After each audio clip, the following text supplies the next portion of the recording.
독자 여러분 반갑습니다. 인생극장을 진행하는 달빛 풍경입니다. 사람이 사는 세상엔 이야기가 있고 추억이 있습니다. 지나온 세월의 풍경들을 소개하며 잊혀져가는 그때 그 시절을 함께 감상해 보시죠. 오늘은 정월 대보름날의 풍경을 소개합니다. 어린 시절 정월 대보름날이면 동네 아이들은 아침 일찍 일어나서 이웃에 사는 친구를 찾아가 그의 이름을 불렀다. 친구가 자기 이름을 부르면 그 아이가 무심코 대답하면 재빨리 내 더위 사가라.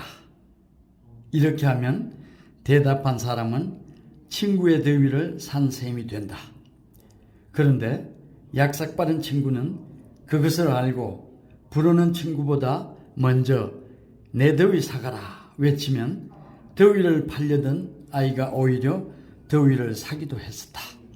요즘은 선풍기도 틀고 에어컨을 켜기 때문에 여름철에 더위를 먹을 일이 거의 없다.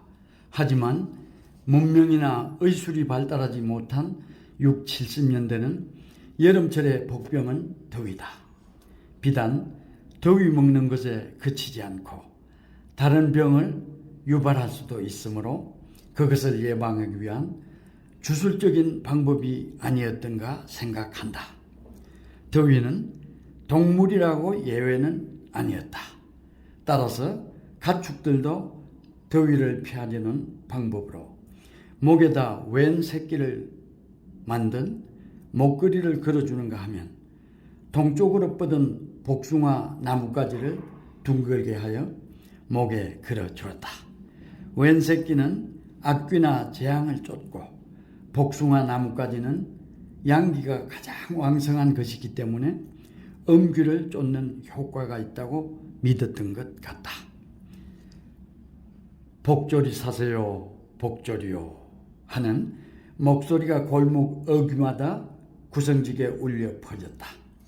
요즘은 사라지고 없는 다시 듣고 싶은 그 소리다. 이것은 정월이 시작되면서 집집마다 2개씩 복을 비는 마음으로 구해 새벽에 부엌이나 안방, 마루 따위의 벽에 걸어놓기도 했었다. 그 해의 복을 조리로 이뤄 얻는다는 뜻에서 걸어 놓았다. 조리는 밥을 하기 전에 쌀이나 보리쌀의 이물질, 즉 돌을 가려내는 도구다.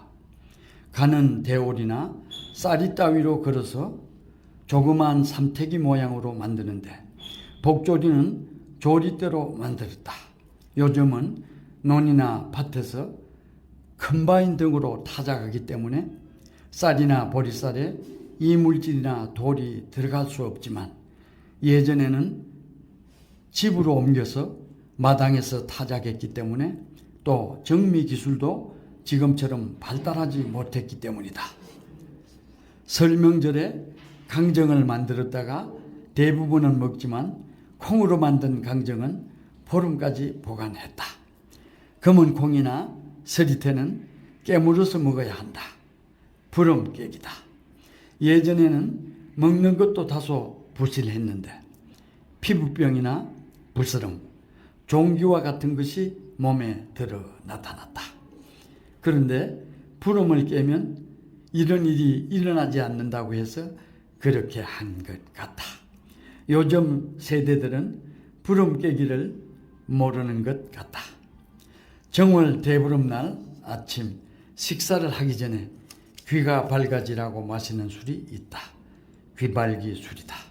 한자어로는 이명주라 하며 그 외에 여러 가지 명칭이 있다. 고향에 있을 때 부모님께서는 정월 대보름날 아침에 데우지 않은 청주 한 잔을 가족들에게 권했었다.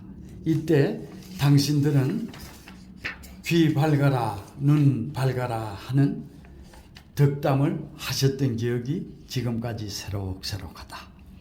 평소에는 함께 술자리를 하기 어려웠던 부자지간에도 귀발기 술은 함께 마셨다. 이것은 재앙을 없애고 복을 부르는 세시 풍속의 하나라고 한다.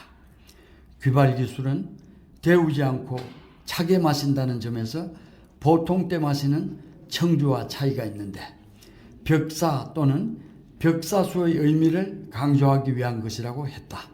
또 남의 집 귀발 기술을 얻어 마시면 귀가 빨리 열려 남의 얘기를 잘 듣게 된다는 믿음이 있어서 일부 지방에서는 그렇게 했다.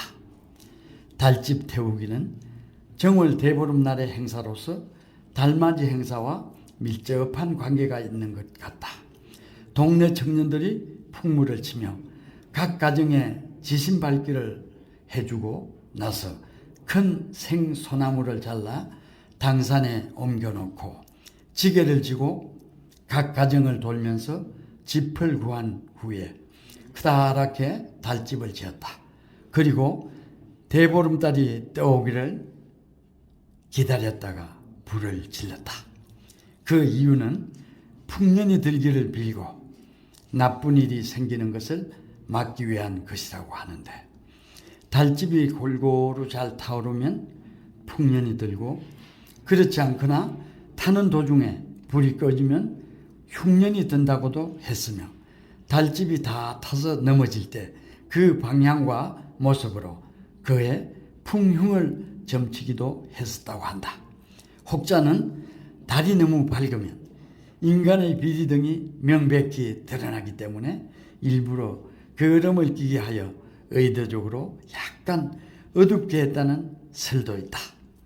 정월 대보름을 대표하는 것은 지금도 면면이 이어지고 있는 오곡밥, 쌀, 보리, 콩, 조, 기장이다. 비록 정월 대보름이 농경사회의 풍습이기는 하지만 오곡밥 먹는 것만은 오늘날에도 개성했으면 좋겠다. 코로나가 아니었다면 이웃집과 오곡밥을 나누어 먹었을 것이다. 내년에는 이것을 실현할 수 있지 않을까 생각한다. 조선조 후기 문인 정학위의 농가원령과 정원령은 이렇게 시작된다. 보름날 약밥을 지어 먹고 차례를 지내는 것은 신라 때의 풍속이다. 지난해 캐어 말린 산나물을 삶아서 무쳐내니 고기 맛과 바꾸겠는가.